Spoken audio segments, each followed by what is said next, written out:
Suamiku, Bima, berkata bahwa ia akan ditugaskan ke Singapura selama 2 tahun untuk urusan pekerjaan. Aku mengantarnya pergi dengan derai air mata.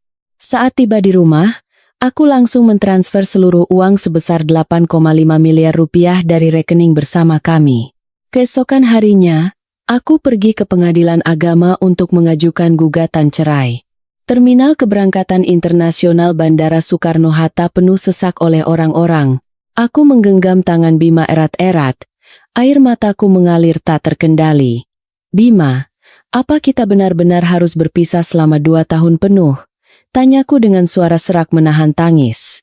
Bima menyeka air mataku dengan lembut dan berkata dengan nada yang dibuat-buat sedih.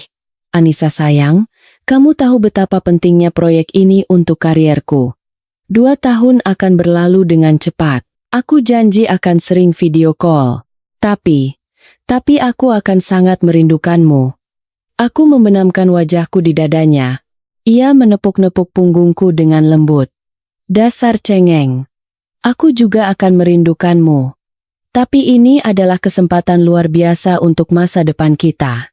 Saat aku kembali, kita akan punya cukup uang untuk membeli rumah di kawasan elit yang kita impikan. Pengumuman panggilan untuk penumpang bergema di seluruh aula. Bima mencium keningku dalam-dalam. Tunggu aku. Ya, aku hanya bisa berdiri mematung, memandangi punggungnya yang menghilang melewati pemeriksaan imigrasi, hingga pandanganku kabur oleh air mata. Para pelancong di sekitarku berlalu lalang dengan sibuk. Tak ada yang peduli pada seorang wanita yang menangis di sudut. Aku menyeka air mataku dengan tisu, menarik napas dalam-dalam, lalu meninggalkan bandara. Di kursi belakang taksi, aku bersandar dan menatap pemandangan jalanan Jakarta yang familiar berlalu di luar jendela.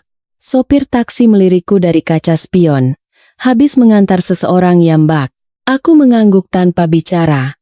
Kelihatannya sedih sekali. Pacar atau suami Mbak? Suami, jawabku pelan. Sopir itu menghela napas. Zaman sekarang memang berat ya. Pasangan muda harus berpisah jauh karena pekerjaan. Tapi jangan khawatir Mbak. Laki-laki yang baik pasti akan selalu kembali. Aku tersenyum tipis, tetapi tidak menjawab. Tak lama, taksi tiba di kompleks apartemen kami di kawasan Jakarta Selatan. Aku membayar ongkos dan melangkah masuk ke rumah yang pernah kami tinggali bersama. Apartemen yang kosong menggema oleh suara langkah kakiku. Aku berdiri di ambang pintu, menatap sepasang sandalnya yang tertinggal di dekat pintu, dan tersenyum getir. Aku melempar sepatuku dan berjalan tanpa alas kaki ke ruang tamu, lalu merebahkan diri di sofa. Dari dalam tas, aku mengeluarkan ponselku dan membuka aplikasi mobile banking.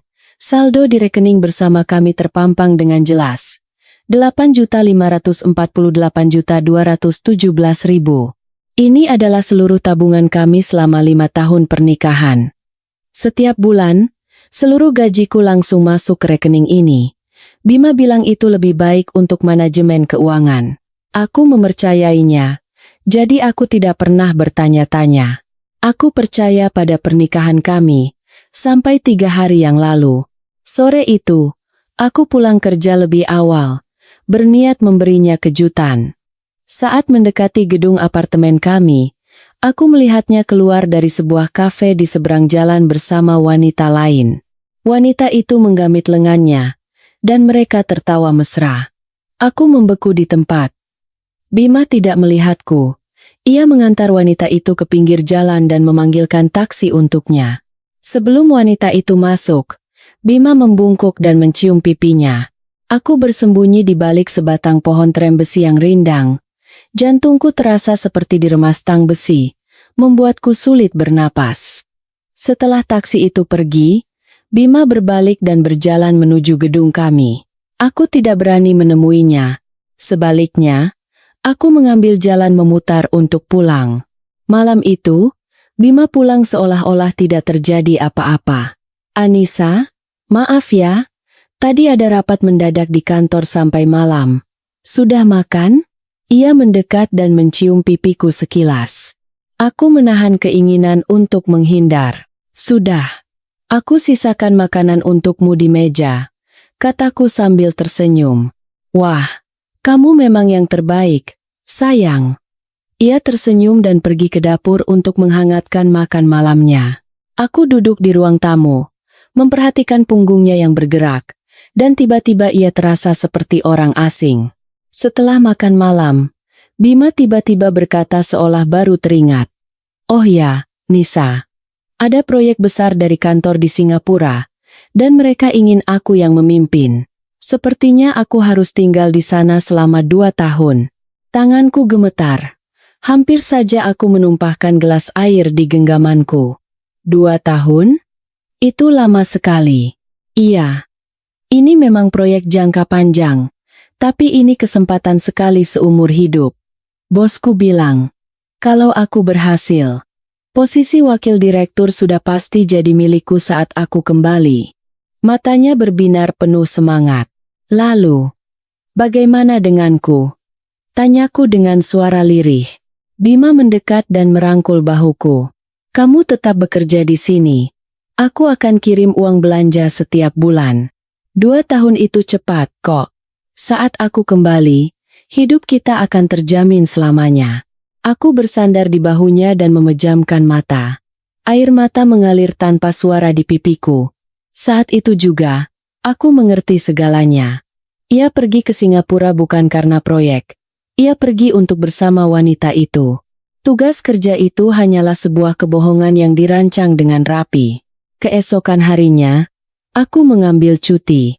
Aku harus tahu kebenarannya. Aku menyewa seorang detektif swasta yang direkomendasikan oleh seorang teman kuliah. Detektif itu bernama Pak Hermawan. Seorang pria akhir 30-an yang tampak profesional dan dapat diandalkan. Jadi, Ibu Anissa, apa yang bisa saya bantu selidiki? Tanya Pak Hermawan saat kami duduk berhadapan di sebuah kedai kopi yang sepi. Aku menceritakan semuanya, termasuk apa yang kulihat. Pak Hermawan mengangguk. Saya mengerti. Dalam kasus seperti ini, jika ada perselingkuhan, biasanya selalu ada jejak yang ditinggalkan. Beri saya waktu seminggu. Saya akan kembali dengan laporan lengkap. Terima kasih, Pak. Aku hendak berdiri. Bu Anissa, panggil Pak Hermawan. Terkadang, kebenaran itu menyakitkan. Apakah Ibu siap menghadapi apapun yang mungkin saya temukan? Aku tersenyum pahit. Sepahit apapun, saya harus tahu. Selama beberapa hari berikutnya, aku hidup dalam kebohongan. Aku pergi bekerja, pulang, memasak makan malam untuk Bima, dan kami mengobrol tentang hari kami. Di permukaan, kami masih pasangan yang saling mencintai, tetapi aku tahu hatiku telah mati. Bima sibuk mempersiapkan perjalanannya, memesan tiket pesawat, mengemas barang, mengurus visa. Ia begitu larut dalam kegembiraan akan kehidupan barunya sehingga ia sama sekali tidak menyadari perubahan sikapku. Seminggu kemudian, Pak Hermawan menemuiku di kedai kopi yang sama.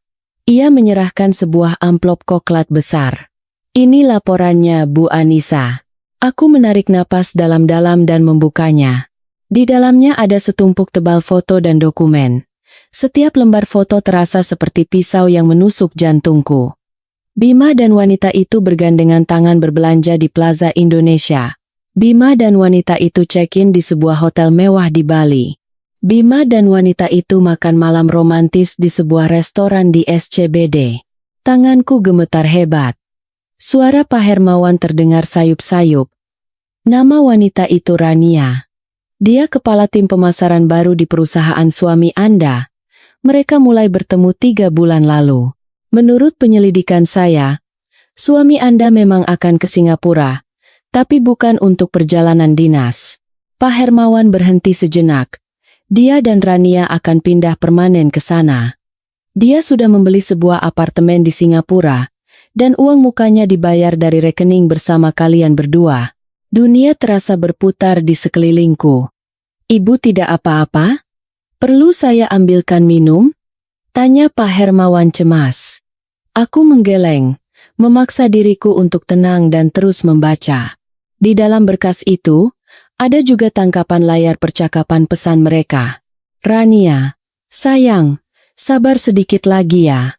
Begitu urusan dengan Anissa selesai kita akhirnya bisa bersama secara terbuka.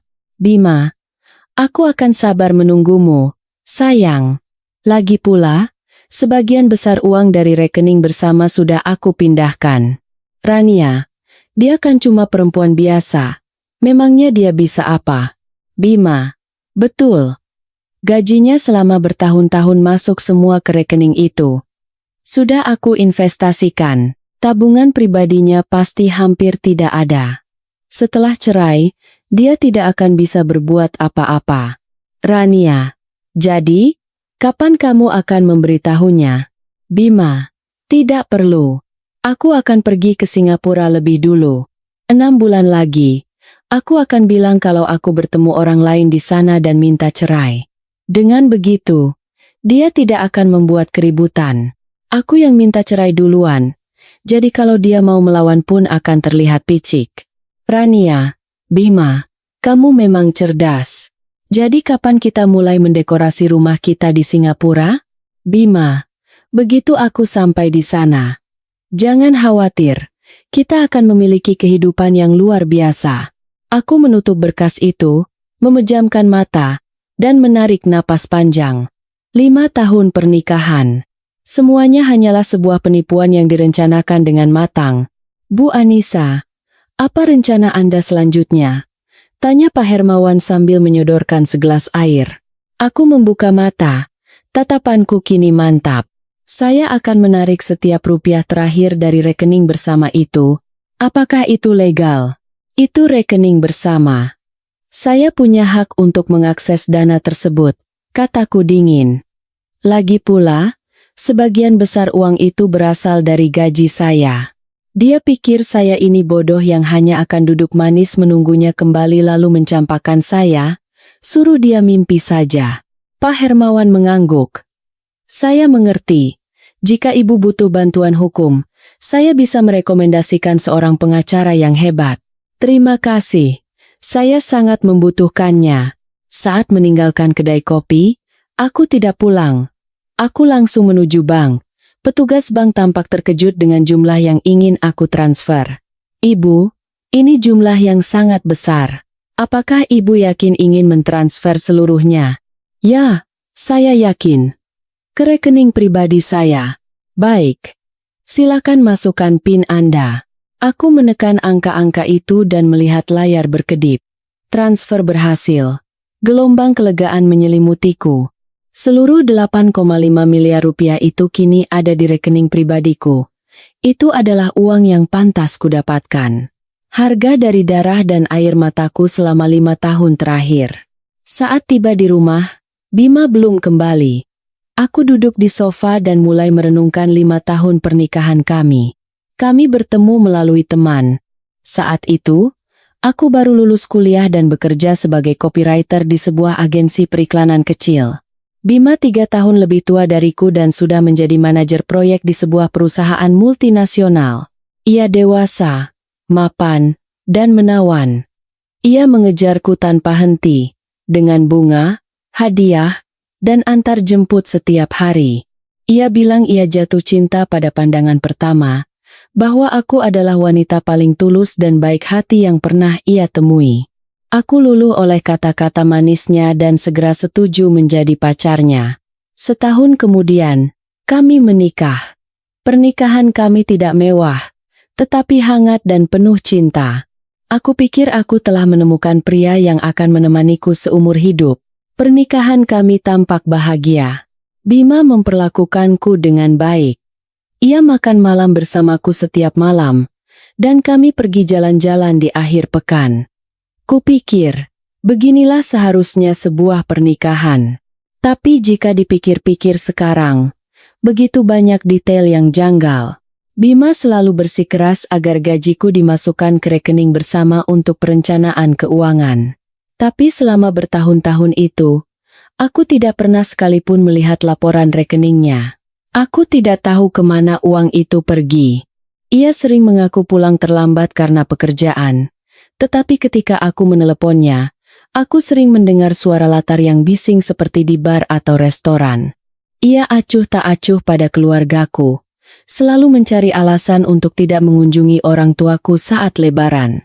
Ia bilang sibuk bekerja, tetapi ia selalu punya waktu untuk teman-temannya. Aku selalu meyakinkan diriku bahwa ia hanya stres karena banyak pekerjaan. Aku mengatakan pada diriku sendiri bahwa ia memang orang yang tertutup. Aku mencari ribuan alasan untuk meyakinkan diriku bahwa pernikahan kami bahagia. Sekarang, aku sadar betapa bodohnya aku. Pukul 8 malam, Bima pulang. Nisa, aku pulang. Ia mencium pipiku seperti biasa. Aku menahan rasa jijik dan tersenyum. Sudah pulang? Sudah makan? Sudah, tadi ada acara makan-makan tim di kantor, katanya sambil melepas jasnya. Oh ya, besok lusa aku berangkat. Tinggal selesaikan beberapa urusan di kantor. Secepat itu? Aku pura-pura terkejut. Iya, jadwal proyeknya padat, katanya sambil duduk di sofa. Nisa, selama aku pergi 2 tahun, kamu jaga diri baik-baik ya. Jangan boros, hemat dimanapun kamu bisa. Aku hampir tertawa terbahak-bahak. Ia, yang berencana kabur dengan semua uang kami, berani-beraninya menasihatiku untuk tidak boros. Iya, Mas, kataku sambil menunduk. Kamu juga jaga diri baik-baik di Singapura. Pasti. Kamu pegang tanganku, katanya.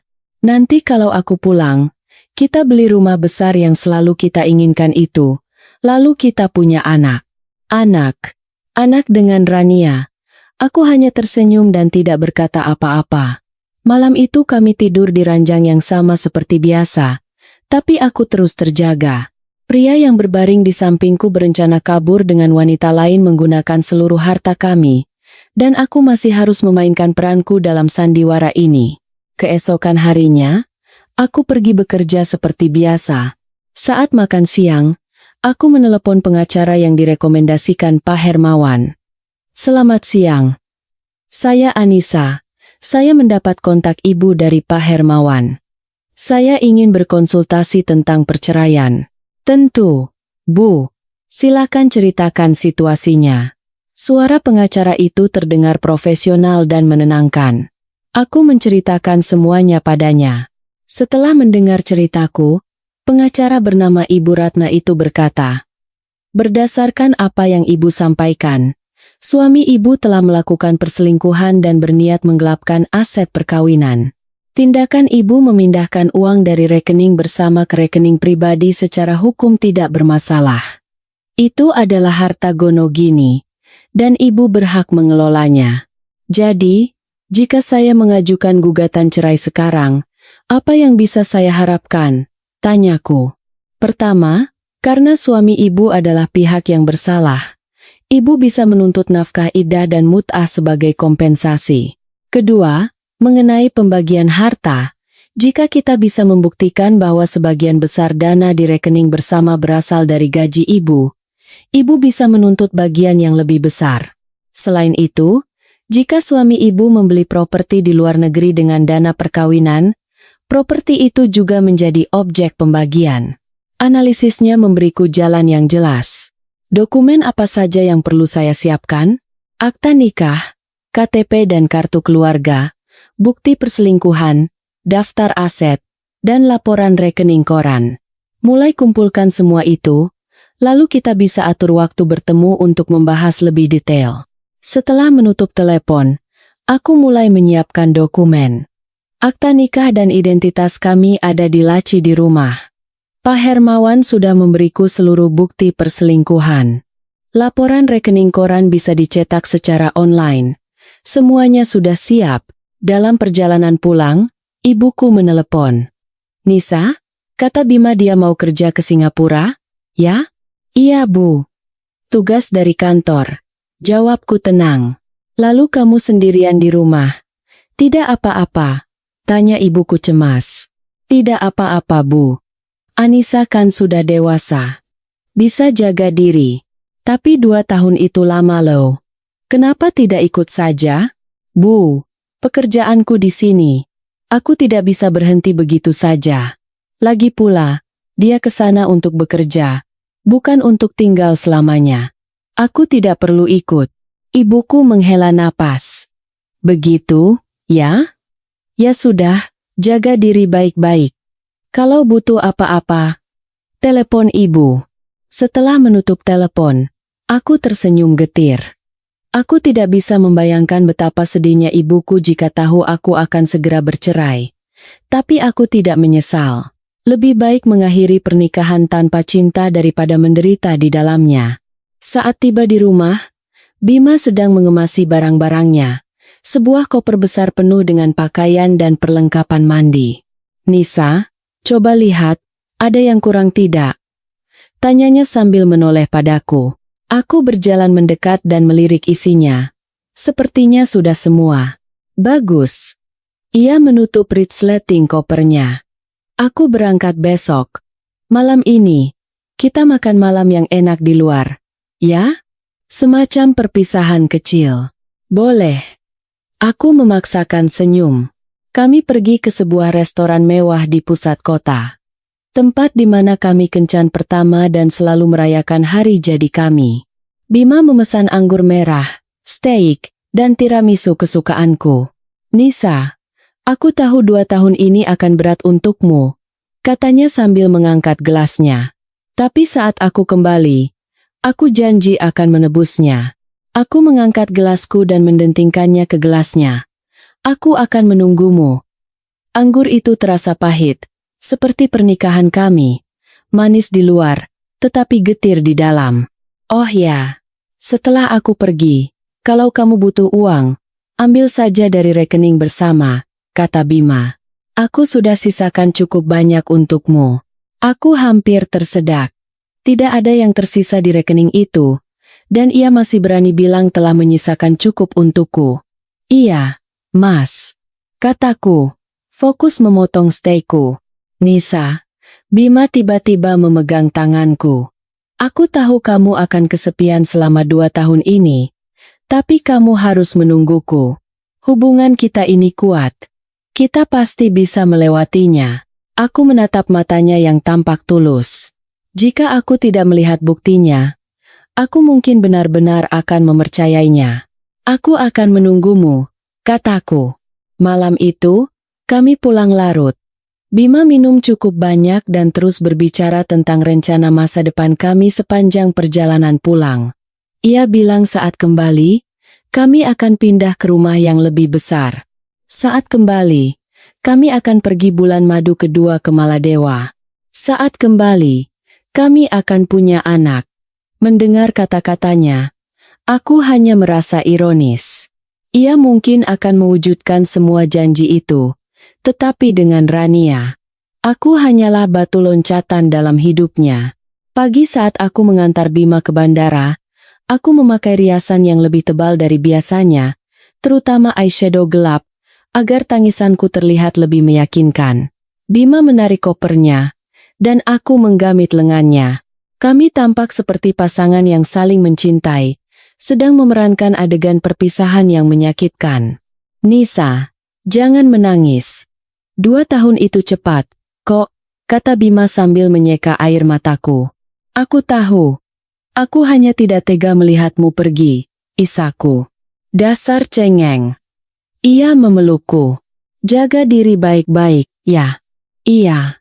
Aku membenamkan wajahku di dadanya. Air mataku membasahi kemejanya.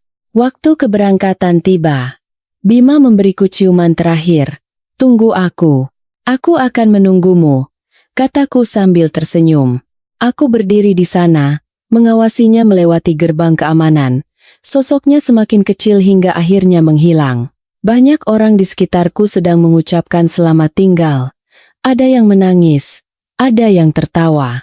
Tidak ada yang tahu apa yang sebenarnya dipikirkan oleh wanita yang tampak paling patah hati di antara mereka semua. Aku menyeka air mataku dan berbalik dari gerbang. Di dalam taksi, aku memeriksa waktu di ponselku. Pukul 10 pagi. Pengadilan sudah buka, tapi aku tidak terburu-buru. Aku meminta sopir untuk mengantarku pulang. Setibanya di rumah, aku mandi lama sekali, menghapus semua riasan. Aku berganti pakaian dengan gaun biru dongker sederhana yang rapi dan formal. Aku duduk di depan meja rias, menatap bayanganku di cermin. Gadis naif 5 tahun lalu telah hilang, digantikan oleh seorang wanita dengan tatapan penuh tekad. Aku mengambil ponselku dan mengirim pesan ke Pak Hermawan. Tolong terus pantau pergerakan Bima setelah dia mendarat di Singapura. Balasannya datang cepat. Siap, Bu. Selanjutnya, aku mengirim pesan ke pengacaraku. Ibu Ratna, saya akan ke kantor Ibu jam 2 siang ini. Ia menjawab, baik, Bu. Sampai bertemu nanti. Setelah semuanya beres, aku mengambil tasku. Di dalamnya ada semua dokumen yang diperlukan, akta nikah kami, kartu identitas, kartu bank, dan laporan investigasi Pak Hermawan. Tepat pukul 11 siang, aku meninggalkan rumah. Gedung pengadilan tidak jauh, hanya sekitar 20 menit berjalan kaki. Aku memutuskan untuk berjalan. Ini adalah perjalanan terakhirku untuk menutup babak ini dalam hidupku. Jalanan ramai. Semua orang sibuk dengan urusan mereka sendiri. Tidak ada yang memperhatikan seorang wanita yang sedang berjalan menuju pengadilan untuk mengakhiri pernikahannya yang berusia 5 tahun. Lobi pengadilan relatif sepi. Aku mendekati meja informasi. Permisi, saya ingin mengajukan gugatan cerai. Petugas itu menatapku. Cerai kesepakatan atau gugatan, Bu? Gugatan? Kataku.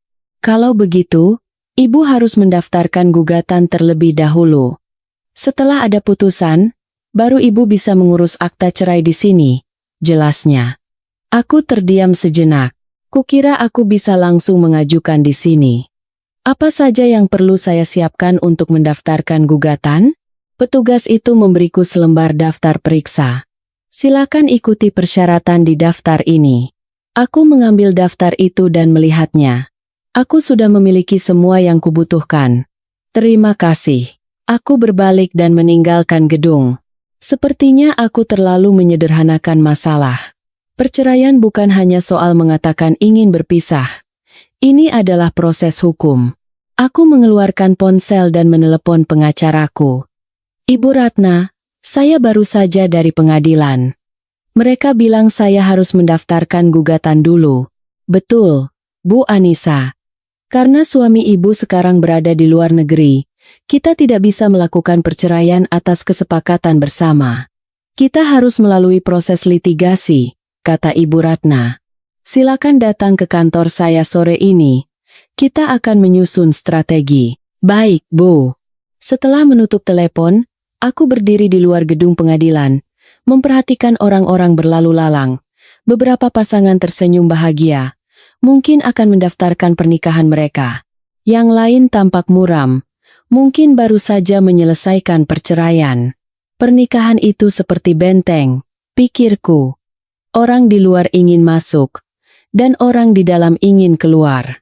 Pukul 2 siang, aku sudah berada di kantor Ibu Ratna. Ia adalah seorang wanita berusia 40-an, tampak cerdas dan kompeten. Ia mempersilakanku duduk dan memberiku sebotol air mineral. Bu Anissa, saya sudah meninjau dokumen yang Ibu kirim. Kasus Ibu sedikit rumit, kata Ibu Ratna. Pertama, karena suami Ibu berada di luar negeri, proses penyampaian panggilan sidang akan lebih kompleks. Kedua, terkait pembagian harta, kita perlu menyelidiki properti yang ia beli di luar negeri. Saya mengerti. Aku mengangguk. Kira-kira berapa lama prosesnya? Jika semua berjalan lancar, sekitar 6 bulan. Jika ia tidak kooperatif, bisa lebih lama. 6 bulan masih bisa saya tunggu. Mari kita mulai prosesnya sekarang, kataku. Baik. Ibu Ratna menyodorkan beberapa lembar kertas. Ini draft surat gugatan. Silakan dibaca dan diperiksa apakah ada yang perlu direvisi. Aku membacanya dengan saksama. Gugatan itu merinci kesalahan Bima, termasuk perselingkuhannya dan upaya pengalihan aset perkawinan. Sudah sesuai. Aku menandatangani namaku. Baik, kami akan mendaftarkan ini ke pengadilan besok, kata Ibu Ratna. Mengenai transfer dana yang ibu lakukan dari rekening bersama, sebaiknya kita rahasiakan dulu. Jika ia tahu, ia mungkin akan mencoba mengambil tindakan pencegahan. Saya mengerti, kataku. Tidak ada yang tahu selain Anda, Bu. Saat meninggalkan kantor hukum, aku merasa lega. Jalan menuju perceraian masih panjang, tetapi aku telah mengambil langkah pertama. Saat pulang, aku mulai mengemasi barang-barang Bima, pakaiannya, buku-bukunya, foto-fotonya. Setiap barang pernah menjadi bagian dari realitasku, tetapi sekarang hanya memicu rasa muak. Aku memasukkan semuanya ke dalam kardus, berencana mengirimkannya ke rumah orang tuanya. Biar mereka tahu seperti apa anak yang telah mereka besarkan. Saat aku sedang berkemas, ponselku berdering. Bima. Aku menarik napas dalam-dalam dan menjawabnya. Nisa, aku sudah sampai di Singapura. Suara Bima terdengar penuh semangat. Oh, syukurlah, penerbangannya lancar? Aku berusaha menjaga suaraku agar terdengar normal. Lancar sekali. Cuaca di sini bagus, tapi masih agak jet lag, katanya. Kamu seharian ini ngapain? Pasti nangis terus, ya? Tidak apa-apa. Kok, kataku. Kamu istirahat saja. Nisa, aku cinta kamu. Aku terdiam beberapa detik, lalu berkata, aku juga. Setelah menutup telepon, aku menatap riwayat panggilan di ponselku dan tertawa. Ia bilang ia mencintaiku, tetapi ia hanya mencintai wanita naif dan mudah dibodohi yang rela menyerahkan semua uangnya. Ia tidak pernah mencintai diriku yang sebenarnya. Selama beberapa hari berikutnya, aku pergi bekerja seperti biasa, dan malam harinya melanjutkan mengemasi barang-barangnya. Aku mengemas semua milik Bima dan mengatur pengirimannya. Aku juga menata ulang perabotan dan menyingkirkan semua foto kami bersama. Perlahan, apartemen itu berubah menjadi ruang milikku sendiri. Tanpa kehadirannya, aku merasa bebas. 5 hari kemudian, Ibu Ratna menelepon.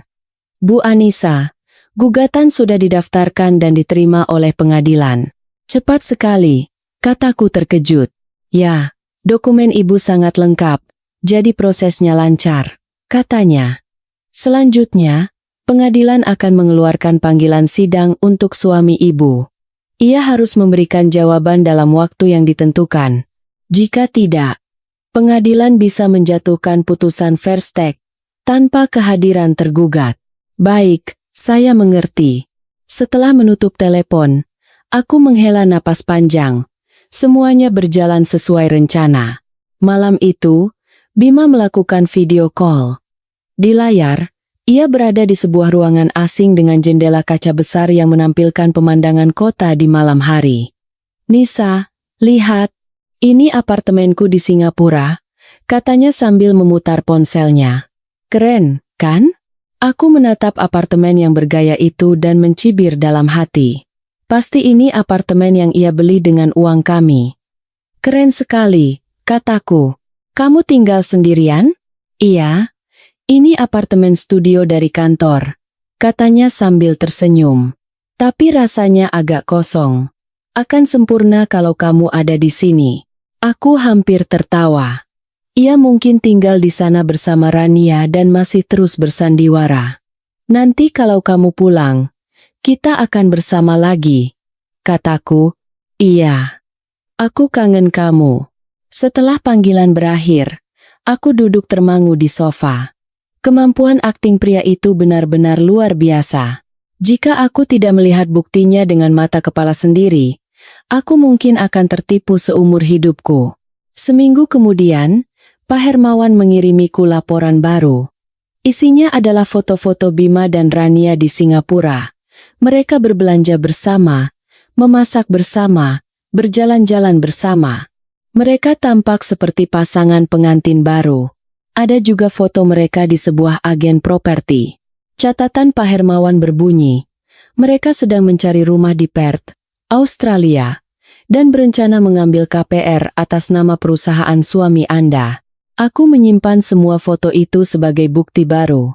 Ketika Ibu Ratna melihatnya, ia berkata, Dengan ini, kita bisa mengajukan permohonan pembekuan asetnya untuk mencegahnya menggelapkan properti lebih jauh. Lakukan saja, Bu, kataku. Jangan khawatir, Bu Anissa, kata Ibu Ratna. Saya akan melakukan yang terbaik agar Ibu mendapatkan hasil yang paling adil. Orang-orang seperti suami Ibu harus membayar atas perbuatan mereka. Aku mengangguk. Ya, ia harus membayarnya. 2 minggu kemudian, Bima menerima panggilan sidang dari pengadilan. Malam itu, ia meneleponku, suaranya penuh amarah. Anissa, kamu sudah gila? Kenapa kamu menggugat cerai? Karena aku tahu tentang kamu dan Rania. Kataku tenang. Hening selama beberapa detik di seberang sana. Apa? Apa maksudmu? Aku tidak mengerti. Suara Bima kini terdengar panik. Berhenti bersandiwara. Bima, cibirku. Aku tahu kamu di Singapura bukan karena pekerjaan. Kamu tinggal di sana bersama Rania. Aku tahu kamu membeli apartemen di sana dengan uang kita. Dan aku tahu kamu tidak pernah berencana untuk kembali. Nisa, dengarkan aku dulu. Aku bisa jelaskan. Tidak ada lagi yang perlu dijelaskan. Potongku. Aku sudah mendaftarkan gugatanku. Sampai bertemu di pengadilan. Beraninya kamu. Kamu yang mentransfer uang dari rekening bersama kan? Itu harta Gonogini. Kamu tidak punya hak. Bima akhirnya berhenti berpura-pura. Sebagian besar uang itu dari gajiku. Apa salahnya aku mengambilnya? Balasku. Bagaimana denganmu? Menggunakan harta perkawinan untuk membeli rumah di negara lain. Bukankah itu penggelapan aset? Bima terdiam. Anissa, kamu akan menyesal, katanya mengancam. Kamu pikir apa yang akan kamu dapatkan dari perceraian ini? Kamu tidak akan mendapatkan apa-apa. Kita lihat saja nanti. Aku berkata, lalu menutup telepon. Setelah panggilan itu, tanganku gemetar. Meskipun aku sudah siap, konfrontasi yang sebenarnya tetap terasa menyakitkan. Selama beberapa hari berikutnya, Bima terus-menerus menelepon dan mengirim pesan. Terkadang ia memohon ampun, terkadang ia mengancamku. Aku mengabaikan semuanya. Aku memfokuskan seluruh energiku pada pekerjaan dan gugatanku. Ibu Ratna sangat profesional. Ia membantuku menyiapkan semua bukti. Bukti perselingkuhan Bima, bukti transfer asetnya, dan catatan gajiku selama 5 tahun terakhir. Bu Anissa, kasus Anda sangat kuat, Ibu Ratna meyakinkanku. Suami Anda jelas merupakan pihak yang bersalah dan telah secara ilegal menggelapkan harta perkawinan. Pengadilan hampir pasti akan memenangkan Anda. Terima kasih, Bu Ratna. Sama-sama, ini pekerjaan saya, katanya. Tetap kuat, ini akan segera berakhir. Aku mengangguk. Ya, aku harus kuat. Aku bukan lagi gadis naif 5 tahun yang lalu. 1 bulan kemudian, sidang pengadilan digelar. Bima tidak pulang ke Indonesia. Ia diwakili oleh pengacaranya. Sidang berjalan lancar. Ibu Ratna memaparkan semua bukti di pengadilan. Pengacara Bima mencoba berargumen bahwa foto-foto itu direkayasa dan pembelian properti adalah untuk investasi, tetapi argumennya lemah di hadapan bukti yang kuat. Hakim menunda sidang dan mengumumkan akan memberikan putusan di kemudian hari. Saat meninggalkan ruang sidang, Ibu Ratna menepuk bahuku. Anda melakukannya dengan baik, Bu Anissa. Sekarang kita tinggal menunggu kabar baik. Aku tersenyum. Terima kasih banyak, Bu Ratna. Hari putusan adalah hari yang cerah dan indah. Ibu Ratna meneleponku. Bu Anissa, putusannya sudah keluar. Pengadilan mengabulkan gugatan kita. Aku menahan napas. Gugatan cerai dikabulkan. Terkait harta, ibu berhak atas seluruh saldo rekening bersama dan setengah dari nilai properti yang dibeli mantan suami ibu di luar negeri. Selain itu, ia diperintahkan untuk membayar nafkah iddah dan mut'ah sebesar 750 juta rupiah. Mendengar kabar itu, aku mulai menangis. Bukan karena gembira, tetapi karena lega. Akhirnya aku bebas. Terima kasih Bu Ratna. Terima kasih banyak. kataku di sela-sela tangis. Sama-sama, Bu. Anda pantas mendapatkannya, katanya. Sekarang hiduplah untuk diri Anda sendiri. Lupakan masa lalu dan mulailah lembaran baru. Pasti, Bu. Setelah menutup telepon, aku duduk di kantorku dan menatap langit. 5 tahun pernikahanku telah berakhir. Kukira aku akan hancur, tetapi yang kurasakan saat itu hanyalah perasaan lega yang mendalam. Malam itu, aku pergi makan malam dengan beberapa sahabatku. Untuk kebebasan Anissa. Sahabat baikku, Sari, bersulang. Aku mengangkat gelasku dan mendentingkannya ke gelas mereka. Terima kasih, teman-teman. Sudah menemaniku selama ini. Bajingan itu pantas mendapatkannya, kata temanku yang lain, Putri, dengan marah. Setelah semua yang kamu lakukan untuknya, beraninya dia mengkhianatimu seperti itu. Biarkan yang lalu berlalu, kataku sambil tersenyum. Mulai sekarang, aku akan hidup untuk diriku sendiri. Tidak ada lagi waktu yang terbuang untuk orang yang tidak pantas. Benar, kata Sari. Untuk kehidupan baru Anissa, kami bersulang dan minum.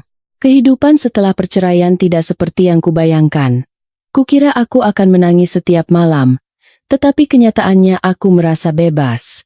Tanpa Bima, aku tidak perlu khawatir kapan ia akan pulang. Aku tidak perlu berhati-hati agar tidak menyinggung perasaannya. Aku tidak perlu menyerahkan seluruh gajiku. Aku merombak hidupku. Pertama, aku mendekorasi ulang apartemen, menyingkirkan semua yang mengingatkanku pada Bima. Aku membeli perabotan baru dan mengecat ulang dinding. Tempat itu terasa segar dan baru, seperti hidupku. Kedua, aku mendaftar kelas yoga. Aku pergi setiap hari setelah bekerja. Itu baik untuk tubuh dan pikiranku. Aku juga mulai belajar memasak hidangan lain.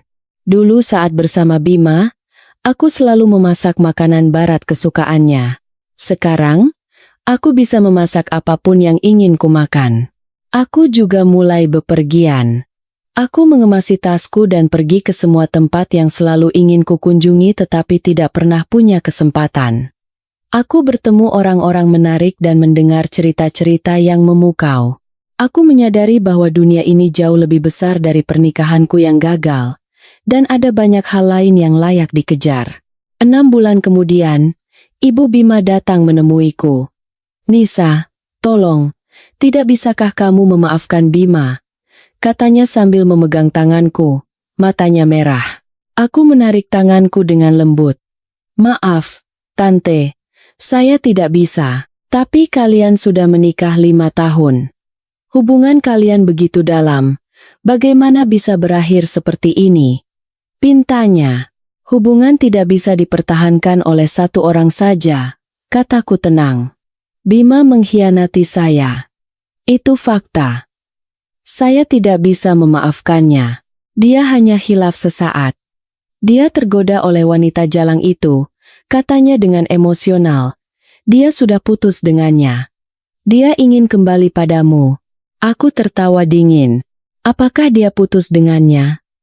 Atau karena pengadilan memerintahkannya untuk membayar saya sejumlah uang dan sekarang ia bangkrut? Wajahnya memucat. Saya tahu Tante terluka. Dan saya tahu Tante kasihan pada anak Tante, kataku.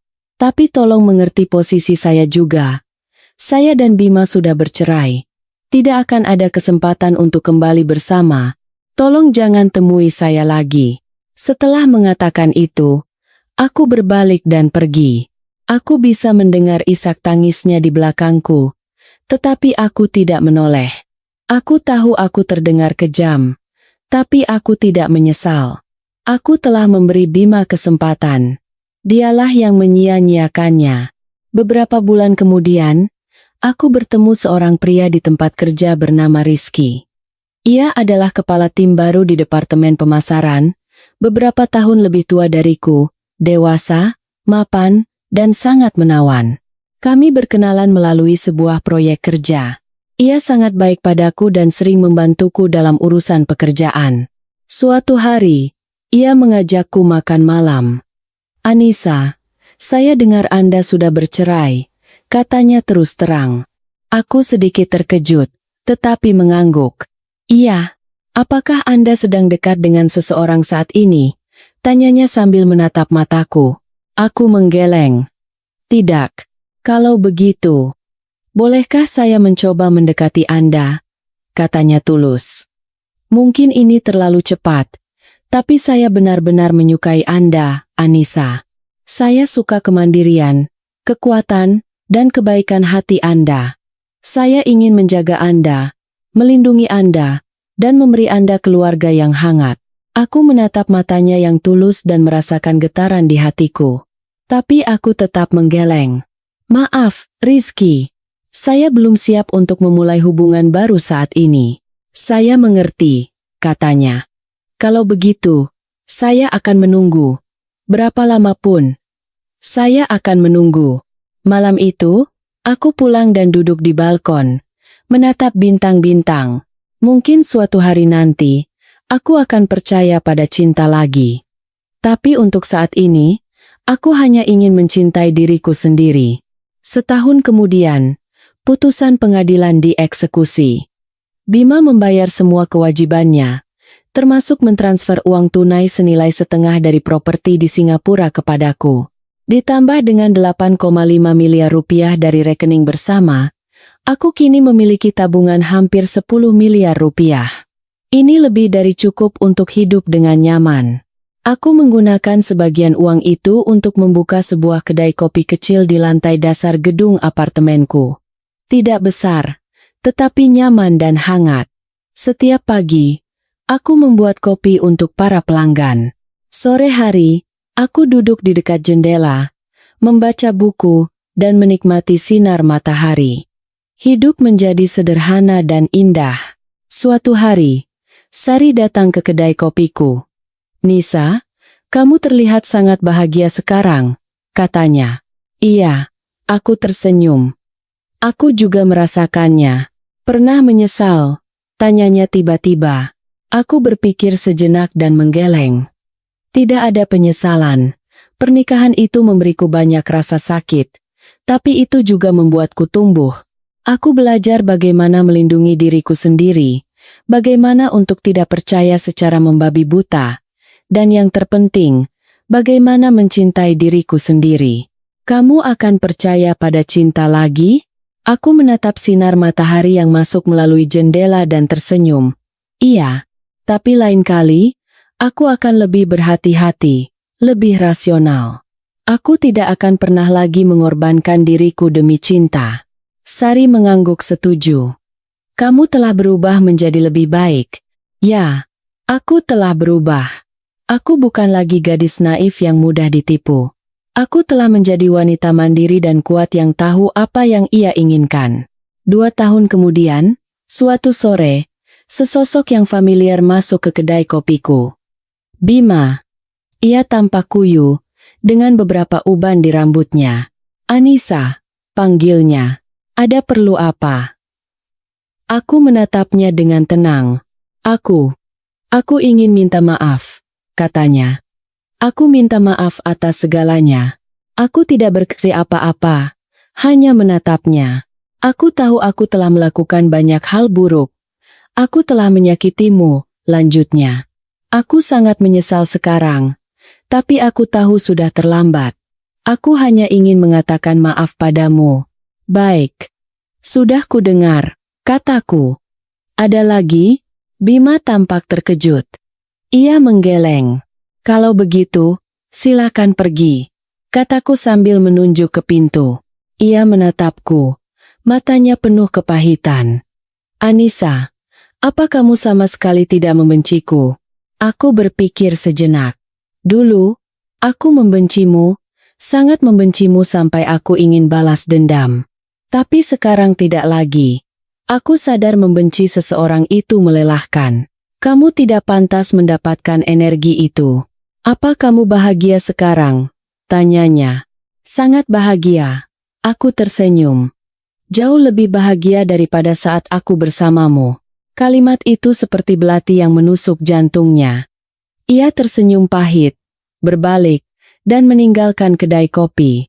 Memandangi punggungnya, Tiba-tiba aku sadar bahwa pria yang dulu sangat kucintai kini hanyalah orang asing bagiku. Waktu adalah hal yang luar biasa. Ia menyembuhkan semua luka. Sekarang hari-hariku penuh dan damai. Aku bangun, yoga selama 1 jam, lalu menyiapkan sarapan santai. Pukul 9 pagi, aku membuka kedai kopi.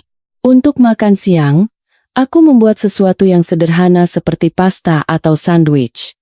Di sore hari, jika tidak sibuk, aku akan duduk di dekat jendela dan membaca. Belakangan ini aku tertarik pada psikologi, sangat menarik. Malam hari, aku bertemu teman-teman untuk makan malam atau menonton film di rumah.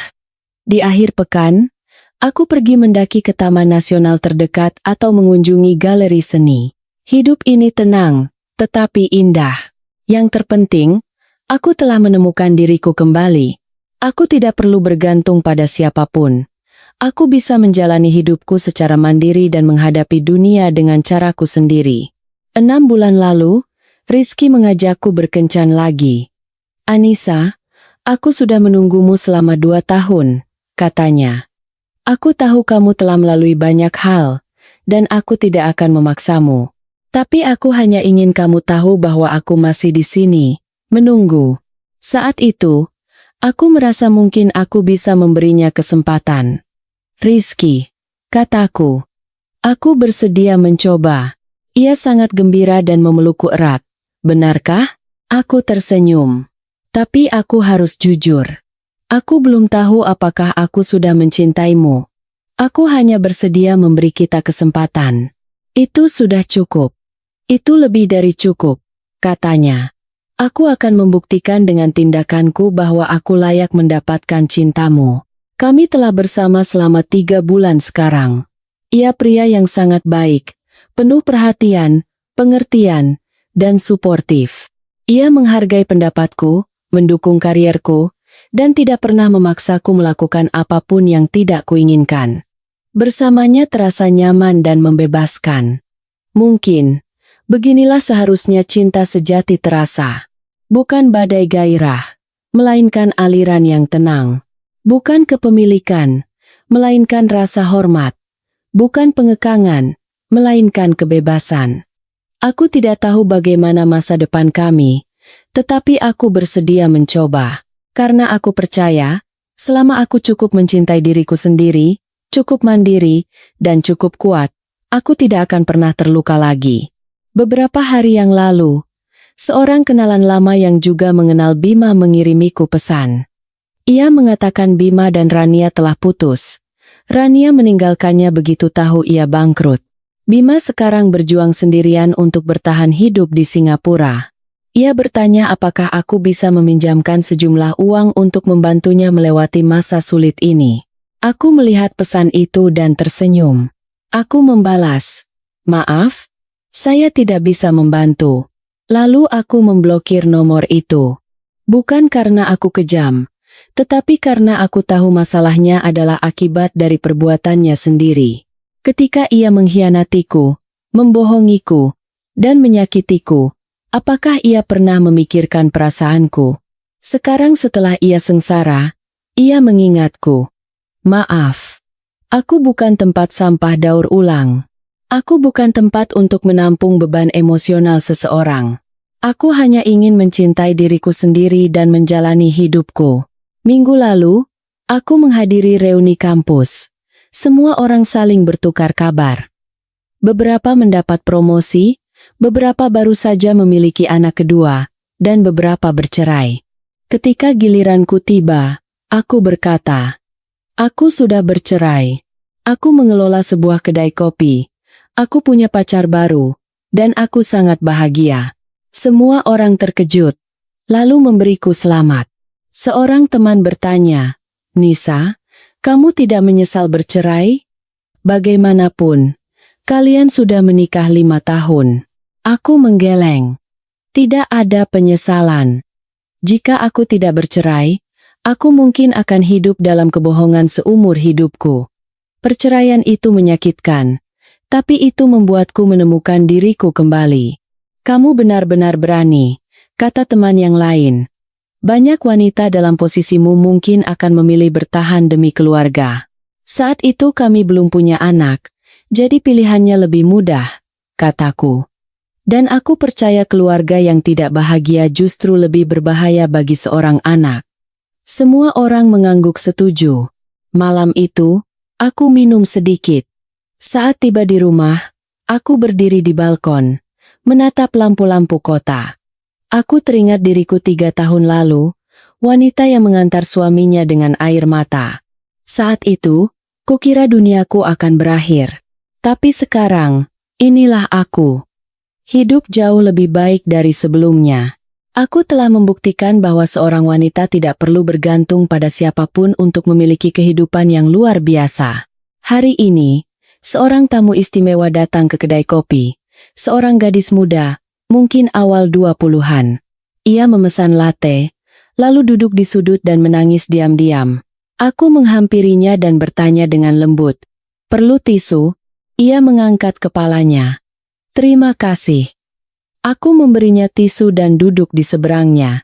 Kalau tidak keberatan, mau cerita? Ia ragu sejenak, lalu mengangguk. Ia bercerita baru saja mengetahui pacarnya selingkuh. Ia tidak tahu harus berbuat apa, memaafkan atau putus. Dia bilang itu hanya sekali, dan dia masih mencintaiku, kata gadis itu. Tapi aku merasa sangat sakit dan bingung. Melihatnya, aku teringat diriku 3 tahun lalu.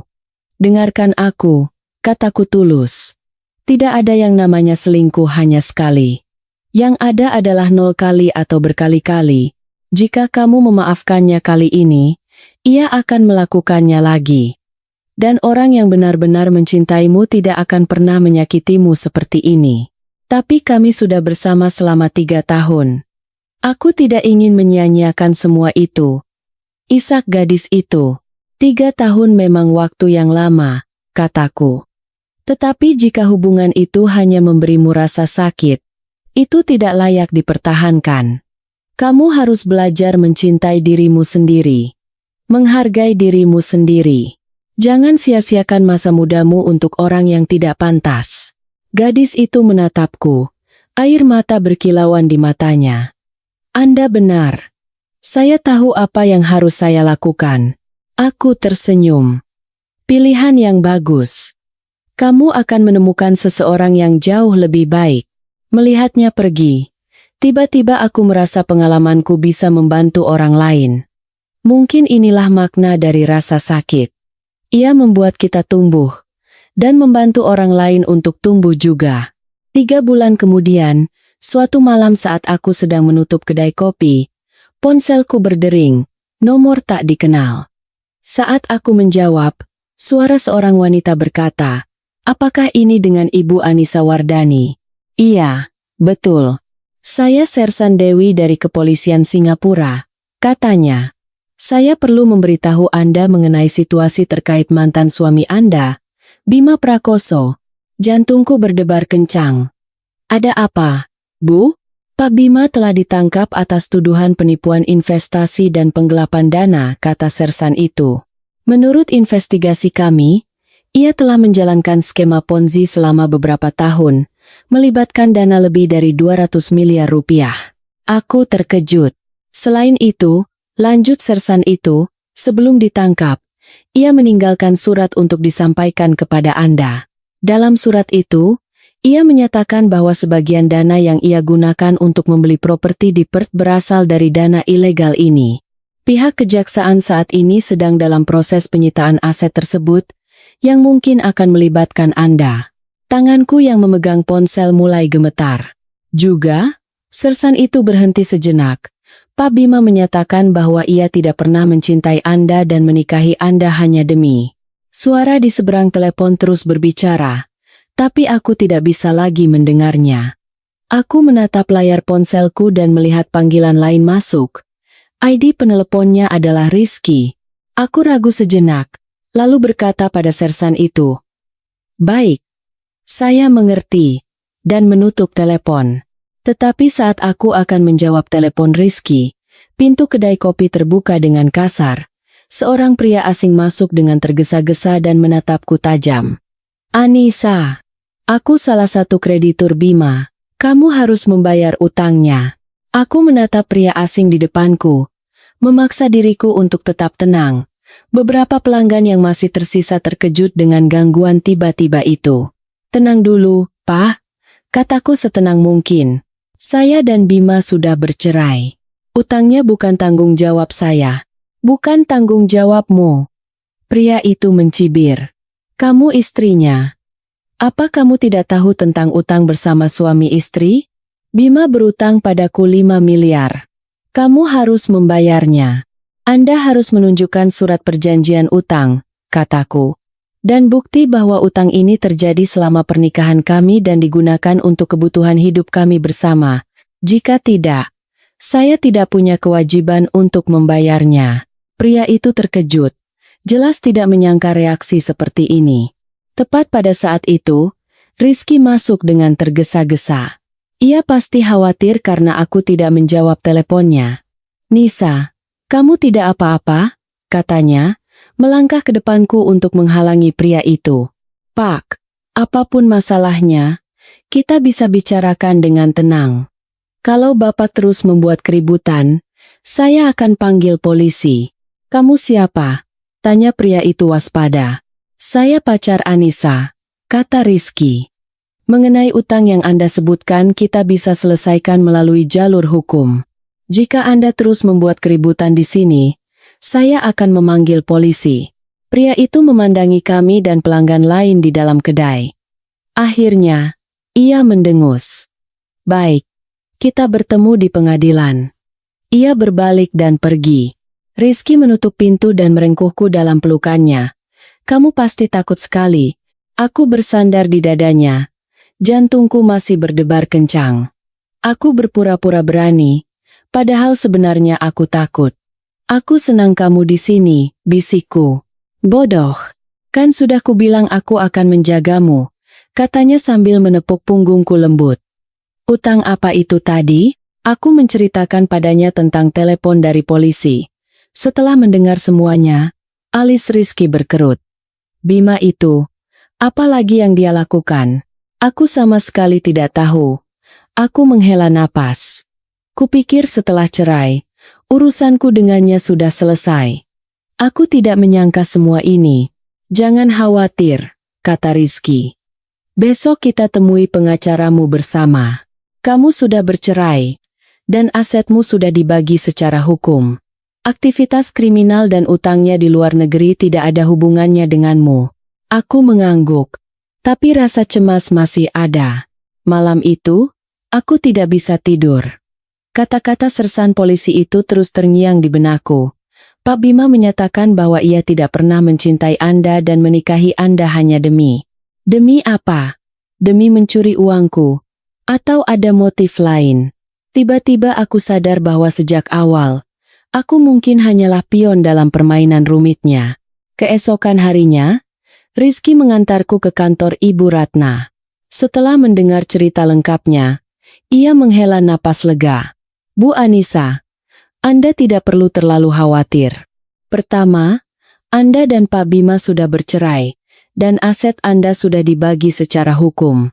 Kedua, menurut hukum perkawinan, utang yang dibuat oleh salah satu pasangan atas namanya sendiri tidak dianggap sebagai utang bersama, kecuali jika kreditur dapat membuktikan bahwa utang itu digunakan untuk kehidupan bersama, bisnis bersama, atau berdasarkan persetujuan kedua belah pihak. Bagaimana dengan 5 miliar yang disebutkan pria itu? Tanyaku. Ia harus membuktikan bahwa utang itu terjadi selama pernikahan Anda dan digunakan untuk kehidupan bersama, kata Ibu Ratna. Dari reaksinya, sepertinya ia tidak akan bisa memberikan bukti seperti itu.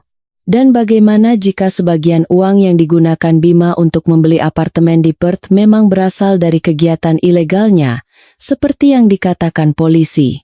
Properti itu sudah dibagi dalam perjanjian cerai, dan separuhnya menjadi milik Anda kan? Kata Ibu Ratna sambil memeriksa putusan sebelumnya. Jika polisi ingin menyitanya, mereka harus membuktikan bahwa Anda mengetahui dan terlibat dalam kegiatan ilegal tersebut. Jika tidak, sebagai pihak ketiga yang beritikat baik, properti Anda dilindungi oleh hukum. Mendengar ini, aku akhirnya bisa bernapas lega. Tapi Ibu Ratna menambahkan, namun, Anda tetap harus waspada. Kasus Pak Bima cukup serius, dan mungkin akan ada kreditur lain yang datang mencari Anda. Saya sarankan Anda menyimpan semua dokumen, termasuk putusan cerai dan perjanjian pembagian harta. Jika ada yang mengganggu Anda, segera lapor polisi. Aku mengangguk. Baik, Bu. Terima kasih. Saat meninggalkan kantor hukum, Rizky menggenggam tanganku. Jangan takut. Aku ada di sini. Aku menatapnya, dan gelombang kehangatan menyelimuti hatiku. Selama beberapa minggu berikutnya, semakin banyak orang yang mengaku sebagai kreditur Bima datang ke kedaiku. Beberapa membawa surat perjanjian utang, yang lain membawa bukti transfer bank. Semuanya mengatakan Bima berutang pada mereka dan menuntut agar aku membayarnya. Sesuai saran Ibu Ratna, aku meminta masing-masing dari mereka untuk memberikan bukti bahwa utang itu terjadi selama pernikahan kami dan digunakan untuk kehidupan bersama. Tidak satu pun dari mereka yang bisa memberikannya. Sebagian besar pinjaman dibuat setelah kami bercerai, dan beberapa surat perjanjian utang jelas-jelas palsu. Aku mendokumentasikan semuanya dan menyerahkannya kepada Ibu Ratna untuk ditangani. Namun, keributan itu tetap memengaruhi hidupku. Bisnis kedai kopi menurun karena orang-orang terus datang membuat keributan, dan para pelanggan menjadi takut. Suasana hatiku memburuk, dan aku terus-menerus cemas, khawatir masalah baru apa lagi yang akan datang. Rizky melihat penderitaanku dan merasa sedih. Nisa, bagaimana kalau kita pindahkan kedai ke tempat baru? Usulnya. Atau tutup sementara sampai masalah ini reda. Aku menggeleng. Tidak. Aku tidak bisa membiarkan hidupku hancur karena kekacauan yang dibuat Bima. Aku sudah bekerja terlalu keras untuk sampai di sini. Aku tidak bisa menyerah. Tidak. Kataku tegas. Dia sudah menyakitiku sekali. Aku tidak akan membiarkannya menghancurkan apa yang kumiliki sekarang. Rizky menatapku, matanya penuh kekaguman.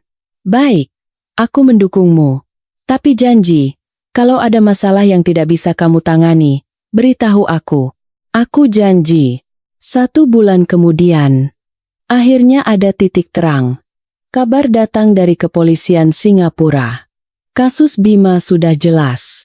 Ia memang terbukti bersalah atas penipuan investasi dan penggelapan dana dalam skala besar dan akan menghadapi hukuman pidana yang berat. Polisi juga mengonfirmasi bahwa aku tidak mengetahui kegiatan ilegalnya dan faktanya, aku adalah salah satu korbannya. Oleh karena itu, aset yang menjadi milikku dari perjanjian cerai tidak akan disita. Mendengar kabar ini, aku akhirnya menghela napas lega. Ibu Ratna juga berhasil menyelesaikan masalah dengan para kreditur.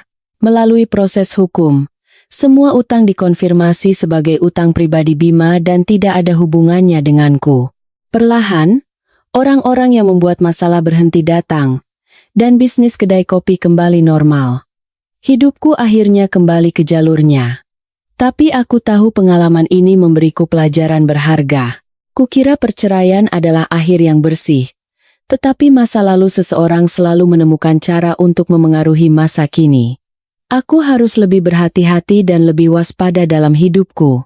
Malam itu, polisi Singapura meneleponku lagi. Bu Anissa, Pak Bima mengatakan ada yang ingin ia sampaikan kepada Anda. Apakah Anda bersedia mendengarkan? Aku ragu sejenak. Baiklah. Suara Bima terdengar di telepon. Lemah dan tak berdaya. Bima, bicaralah. Aku mendengarkan. Kataku tenang. Maaf, katanya. Aku tahu aku salah padamu. Aku telah melakukan begitu banyak hal buruk. Aku diam. Menunggunya melanjutkan. Sebenarnya, aku menikahimu sejak awal dengan motif tersembunyi. Suara Bima penuh penyesalan. Aku melihat betapa naif dan baiknya kamu. Dan aku melihat pendapatanmu yang stabil. Aku ingin memanfaatkanmu, menggunakan uangmu untuk investasi dan bisnisku. Jantungku terasa seperti ditusuk jarum. Aku sudah menduganya, Tetapi mendengarnya mengakuinya secara langsung tetap terasa sakit. Kukira aku bisa berhasil, katanya. Kukira aku bisa menghasilkan banyak uang, lalu memberimu kehidupan yang lebih baik. Tapi aku salah. Aku terlalu serakah. Seharusnya aku tidak terlibat dalam skema ilegal. Seharusnya aku tidak menipu begitu banyak orang. Lalu Rania, tanyaku. Rania, dia juga korban. Bima tertawa pahit. Ia mengira aku kaya. Ia bersamaku karena uang. Begitu ia tahu aku penipu, ia pergi. Aku memejamkan mata dan menarik napas dalam-dalam. Nisa, aku tahu tidak ada gunanya mengatakan maaf sekarang, kata Bima. Aku hanya ingin memberitahumu. Selama 5 tahun kita bersama, meskipun awalnya aku punya motif, pada akhirnya aku benar-benar jatuh cinta padamu. Tapi aku terlalu serakah, terlalu bodoh, dan aku menghancurkan segalanya. Aku membuka mata dan berkata dengan tenang, Bima, tahu tidak apa yang paling kubenci? Bukan karena kamu mencuri uangku, tapi karena kamu mempermainkan perasaanku. Selama 5 tahun, aku menganggapmu orang terpenting dalam hidupku. Aku mempercayaimu, bergantung padamu, dan mencintaimu. Tapi kamu memperlakukanku seperti alat, seperti kuda yang bisa dimanfaatkan. Aku tahu, suaranya penuh penderitaan. Tapi mungkin aku harus berterima kasih padamu, kataku. Terima kasih telah menunjukkan wujud aslimu, sehingga aku bisa melepaskan diri tepat waktu. Kalau bukan karenamu, aku mungkin akan hidup sebagai gadis naif yang mudah ditipu selamanya.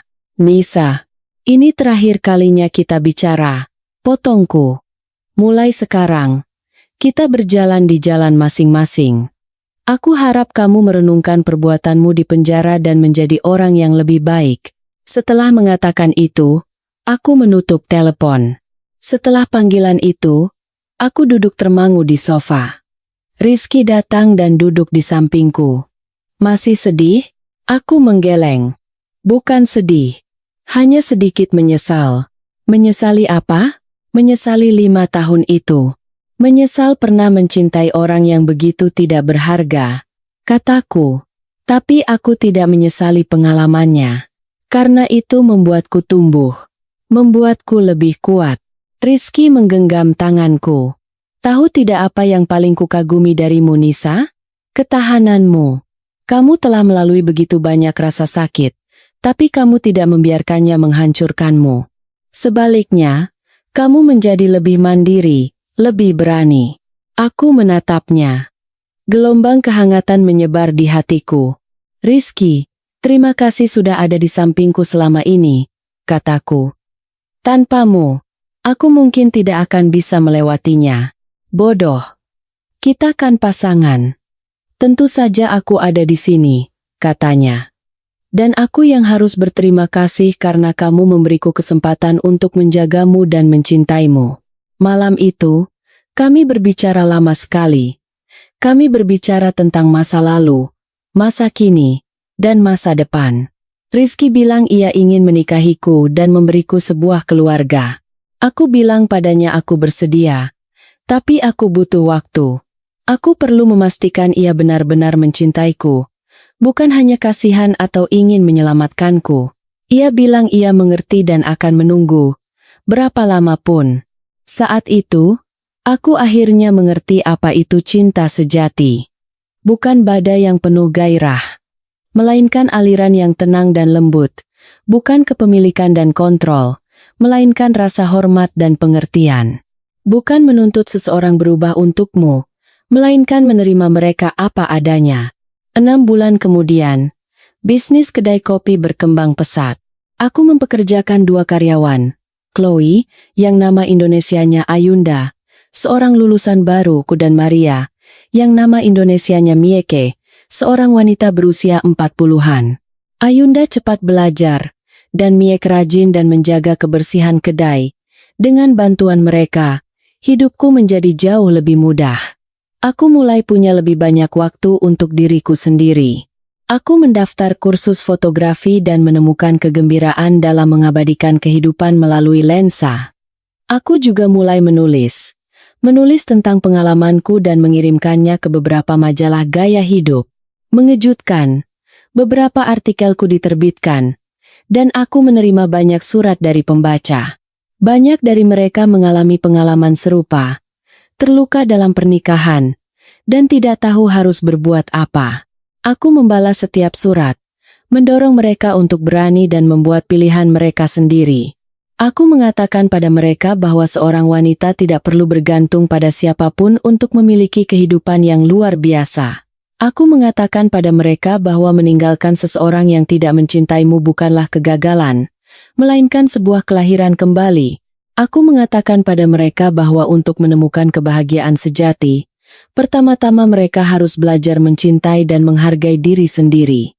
Musim dingin yang lalu, Rizky melamarku. Ia membawaku ke pantai Ancol. Musim dingin di Jakarta memang tidak sedingin di negara lain, tapi anginnya cukup kencang, namun hatiku terasa hangat. Kami berjalan di sepanjang pantai. Jejak kaki kami muncul dan menghilang bersama ombak. Nisa. Rizky tiba-tiba berhenti dan berbalik menghadapku. Ada yang ingin kukatakan. Apa? Tanyaku penasaran. Ia berlutut dengan satu kaki, mengeluarkan sebuah kotak kecil dari sakunya dan menunjukkan sebuah cincin berlian. Anissa Wardani, maukah kau menikah denganku? Tanyanya sambil menatap mataku. Aku tahu kau pernah melalui pernikahan yang menyakitkan, dan aku tahu kau takut. Tapi aku ingin kau tahu bahwa aku bukan Bima. Aku akan mencintaimu seumur hidupku, melindungimu, dan membuatmu bahagia. Aku tidak akan pernah membohongimu, tidak akan pernah mengkhianatimu, dan tidak akan pernah menyakitimu. Aku hanya ingin berjalan bersamamu di sisa hidupku. Aku menatapnya, air mata mengalir di wajahku. Rizky, suaraku serak. Kalau kamu belum siap, aku bisa menunggu, katanya. Berapa lama pun, aku akan menunggu. Aku menggeleng, tersenyum di sela-sela tangis. Tidak perlu menunggu. Aku siap. Ia berdiri dengan gembira, menyematkan cincin di jariku, dan memelukku erat. Angin menderu, dan ombak menghantam pantai. Tapi kami saling berpelukan seperti dua pohon yang tidak akan pernah terpisah lagi. Pernikahan kami sederhana. Kami hanya mengundang keluarga dan teman terdekat. Tidak ada tempat mewah, tidak ada gaun mahal, hanya restu yang paling tulus. Ibuku memegang tanganku, matanya berkaca-kaca. Nisa, ibu senang sekali akhirnya melihatmu bahagia. Aku bahagia, Bu. Aku tersenyum. Rizky anak yang baik. Kamu harus menjaganya baik-baik, kata ibuku. Pasti, Bu. Di pesta pernikahan, Rizky berkata padaku, Nisa, terima kasih sudah mau menikah denganku. Aku janji akan mencintaimu seumur hidupku dan menjadikanmu wanita paling bahagia di dunia. Aku menatapnya, hatiku penuh cinta. Aku tahu, kali ini, aku telah memilih dengan benar. Kehidupan pernikahan kami damai dan bahagia. Rizky penuh perhatian dan kasih sayang. Ia memijatku saat aku lelah, memasak makan malam saat aku sibuk, dan membuatku tertawa saat aku sedih. Ia menghargai karierku dan mendukung impianku. Ia tidak pernah memintaku untuk berhenti mengelola kedai kopi untuk menjadi ibu rumah tangga penuh waktu. Bahkan, ia sering datang untuk membantu. Kami mengelola kedai kopi bersama, merencanakan masa depan kami bersama. Musim semi ini, aku mengetahui bahwa aku hamil. Aku senang sekaligus gugup. Senang karena akhirnya akan memiliki anak sendiri. Dan gugup apakah aku bisa menjadi ibu yang baik. Rizky jauh lebih bersemangat dariku. Ia menemaniku berjalan-jalan setiap hari, memasak makanan bergizi, dan membeli setumpuk buku tentang pengasuhan anak untuk dipelajari. Nisa, kira-kira anak kita mirip siapa ya? Tanyanya. Tentu saja mirip kamu. Aku tertawa. Aku ingin anak laki-laki yang tampan sepertimu. Aku ingin anak perempuan yang cantik sepertimu, katanya. Kami bermimpi tentang masa depan kami, tentang keluarga kecil kami. Kehamilan itu berat, tapi aku bahagia. Aku tahu anak ini dikandung dengan cinta, simbol cinta antara aku dan Rizky. Saat usia kehamilanku 5 bulan, aku menerima surat istimewa dari Ibu Bima. Dalam surat itu, ia meminta maaf padaku. Ia bilang ia menyesal tidak mendidik anaknya dengan baik, sehingga menyebabkan begitu banyak penderitaan bagiku. Ia juga mengatakan bahwa Bima baik-baik saja di penjara dan sedang bekerja keras untuk memperbaiki diri. Ia memintanya untuk menyampaikan bahwa ia tulus mendoakan kebahagiaanku. Membaca surat itu, aku merasakan emosi yang campur aduk. Aku tidak membenci ibunya. Ia juga korban. Ia mungkin tidak pernah menyangka anaknya akan menempuh jalan yang begitu gelap. Aku membalas suratnya, mengatakan bahwa aku telah memaafkan segalanya, bahwa aku sangat bahagia sekarang, dan ia tidak seharusnya menyalahkan dirinya sendiri. Aku juga mengatakan bahwa setiap orang membuat kesalahan, dan yang terpenting adalah belajar dari kesalahan itu. Aku berharap Bima bisa merenungkan perbuatannya di penjara dan memulai hidup baru setelah bebas. Setelah menulis surat itu, aku merasa beban di pundakku terangkat. Aku akhirnya melepaskan masa lalu. Aku benar-benar telah memaafkan Bima, dan memaafkan diriku sendiri. Musim gugur yang lalu, bayi kami lahir. Seorang anak perempuan yang cantik. Kami memberinya nama Maya.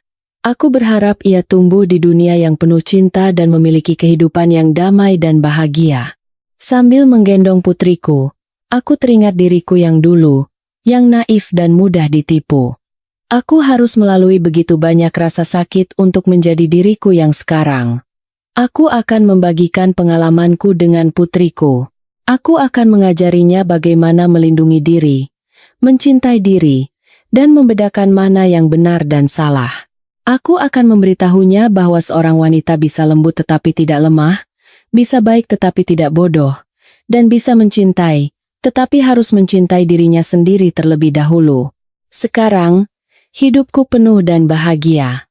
Aku bangun, merawat putriku, memberinya makan, mengganti popoknya, dan bermain dengannya. Saat ia tidur, aku pergi ke kedai kopi untuk membantu. Meskipun sudah memiliki anak, aku tidak melepaskan karierku. Rizky sangat mendukung. Ia selalu berkata bahwa seorang wanita tidak seharusnya melepaskan impiannya hanya karena sudah menikah dan punya anak. Sore hari, aku membawa Maya ke taman. Malam hari, kami bertiga makan malam bersama dan mengobrol tentang hari kami. Kehidupan yang tenang ini adalah semua yang selalu kuimpikan. Suami yang penuh kasih, putri yang cantik, karierku sendiri, dan teman-temanku sendiri. Aku tidak perlu lagi bergantung pada siapapun. Aku bisa menjalani hidupku secara mandiri dan menghadapi dunia dengan caraku sendiri. Bulan lalu, aku mengadakan acara khusus di kedai kopi. Aku mengundang beberapa wanita yang pernah mengalami pengalaman serupa untuk berbagi cerita. Beberapa baru saja bercerai dan masih berjuang dengan rasa sakit. Beberapa masih ragu-ragu, tidak yakin apakah harus meninggalkan pernikahan mereka. Dan beberapa sudah move on dan memulai hidup baru. Aku membagikan ceritaku. Aku mengatakan pada mereka bahwa meninggalkan seseorang yang tidak mencintaimu bukanlah kegagalan, melainkan sebuah kelahiran kembali. Aku tahu ini menyakitkan. Aku tahu kalian merasa tersesat sekarang, kataku. Tapi percayalah, rasa sakit itu sementara. Begitu kalian mengambil langkah berani itu, dunia yang indah menanti kalian. Tapi aku takut, kata seorang wanita muda. Aku takut sendirian. Menjadi sendirian lebih baik daripada berada dalam pernikahan yang tidak bahagia, kataku. Dan siapa bilang bercerai berarti kau akan sendirian? Kau punya teman, karier, kehidupanmu sendiri, dan kau bisa menemukan cinta lagi dengan seseorang yang benar-benar mencintaimu. Apakah Anda bahagia sekarang? Tanya wanita lain. Aku menatap Rizky, yang berdiri di dekat pintu, menggendong putri kami dan tersenyum padaku. Sangat bahagia, kataku sambil tersenyum. Jauh lebih bahagia dari yang pernah kubayangkan. Setelah acara, banyak orang datang kepadaku untuk berterima kasih. Mereka bilang ceritaku memberi mereka keberanian untuk menghadapi hidup mereka sendiri. Mereka bilang aku memberi mereka harapan dan membuat mereka percaya bahwa seorang wanita bisa memiliki kehidupan yang luar biasa tanpa bergantung pada siapapun. Aku senang pengalamanku bisa membantu orang lain. Mungkin inilah makna dari rasa sakit. Ia membuat kita tumbuh dan membantu orang lain untuk tumbuh juga. Tahun ini adalah peringatan 5 tahun perceraianku. Selama 5 tahun ini, aku telah melalui banyak hal. Aku tumbuh dari seorang wanita yang bergantung menjadi seorang wanita yang mandiri dan kuat. Aku berubah dari korban yang hancur menjadi inspirasi bagi orang lain. Aku bertransformasi dari seorang janda tanpa harapan menjadi istri dan ibu dalam keluarga yang bahagia. Dan semua ini berkat satu keputusan berani yang kubuat. Jika aku tidak dengan tegas mentransfer uang itu dan mengajukan gugatan cerai setelah mengantar Bima ke bandara, aku mungkin masih hidup dalam kebohongan, menunggu pria yang tidak akan pernah kembali. Minggu lalu, aku menghadiri seminar tentang kemandirian dan pertumbuhan wanita. Pembicaranya adalah seorang penulis wanita terkenal, dan ia berbagi banyak cerita tentang pemberdayaan perempuan.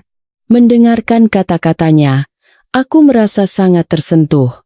Aku mengangkat tangan dan berbicara. Saya ingin berbagi cerita saya, kataku. 5 tahun lalu, saya bercerai. Saat itu, semua orang bilang saya bodoh, impulsif, dan akan menyesal. Tapi hari ini, 5 tahun kemudian, saya bisa dengan bangga mengatakan bahwa saya tidak menyesal. Perceraian adalah keputusan terbaik yang pernah saya buat. Penonton bertepuk tangan. Perceraian memungkinkan saya menemukan diri saya kembali. Lanjutku. Dalam pernikahan saya kehilangan diri saya sendiri, impian saya, dan kemampuan saya untuk berpikir secara mandiri. Saya memberikan segalanya untuk suami saya, mengira itu adalah cinta. Tapi saya belajar bahwa cinta yang membuatmu kehilangan dirimu sendiri tidak memiliki dasar. Jadi, saya ingin mengatakan kepada semua wanita di dunia, baik Anda lajang, berpacaran, atau menikah, ingatlah untuk tidak pernah kehilangan diri Anda sendiri. Anda bisa mencintai seseorang, tetapi Anda harus mencintai diri sendiri terlebih dahulu. Anda bisa memberi kepada seseorang, tetapi jangan kehilangan identitas Anda.